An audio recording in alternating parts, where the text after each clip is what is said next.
jirteeda ilaahay toddoba oolaad buu ta beeray toddobadeeda oolaad bahana lagu furay bahana ay adoon yihiin maantana bahdaas lagu furana adoon waxba ma taamaan cid maanta wax igu siiso oo alla ahayn ma jirto.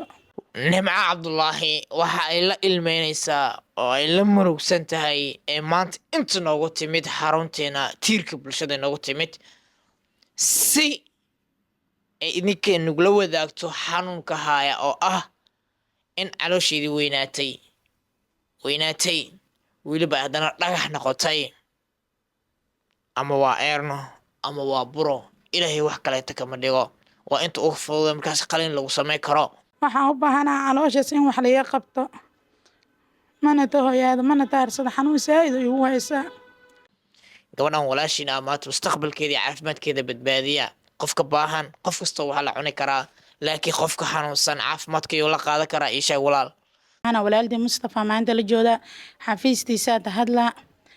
muddo 6 bilood asaa raadinaa maantaan is aragnay marta waxaa u baahanahay walaalayaal musliminimo iyo hooyanimo inaa wax igu qabadiino darb igu siisiina u baahanahay. yaa dhakhtar ah oo maanta dhahaya gabadhan walaashay ah gabadhan Soomaaliyeed hooyadan Soomaaliyeed ee caruur haysata weliba caruurteeda qaarkood ay agoon yihiin yaa maanta ka faala qaadaya caafimaadkeeda hadda dhakhtarta oo leedahay ana dhakhtar ah oo qalin u sameynayo waan kusoo dhaweynaynaa dhakhtarkan aan kugu imaanaynaa xaruntaadaan kugu imaanaynaa meel walba oo magaalada Muqdisho aad ka joogto waan ku imaanaynaa xitaa haddii aad gobol joogto xitaa waxaan isku dayaynaa bal caafimaadkeeda darteed inaan gobolka xitaa kugu keenno. hooya ilaahay dadso isfiirsanayna hooyadana maanta wixii dhakhtar igu daysa ma haysato ayada waa qof xanuunsanoo sudar iyo diidar qabta waa. bismillaah assalaamu calaykum waraxmatullaahi wabarakaatuh waani waa Mustafa halkaad iga daawanaysaanne waa Mustafa Samawade ama tiirka bulshada soo dhawaada maanta iyo muuqaal kaleete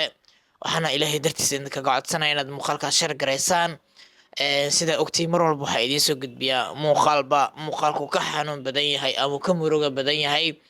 waxaa saaga garabkayga fadhiya oo ilmeynaya waa Nimco Cabdulaahi oo ah hooyo Soomaaliyeed waxa dhibaatada ay ka haysataana waxa ay tahay in caloosheeda ay soo barartay soo weynaatay maanta ma awoodo isbitaal ay qalin ku samaysato ma awoodo qarash isbitaal iskaga bixiso ma awoodo xataa inay isbitaal maanta ay baaritaan ay isku samayso sidaas darteed maanta Nimco waxaa inta u timid si adiga kula hadasho kadibna ay ku dhahdo walaal ilaahay dartiis iyo caawi ilaahay dartiis maantay يعني خلينا نسوي عافمات كذا. walaalayaal hooyo Soomaaliyeed xanuunsanahay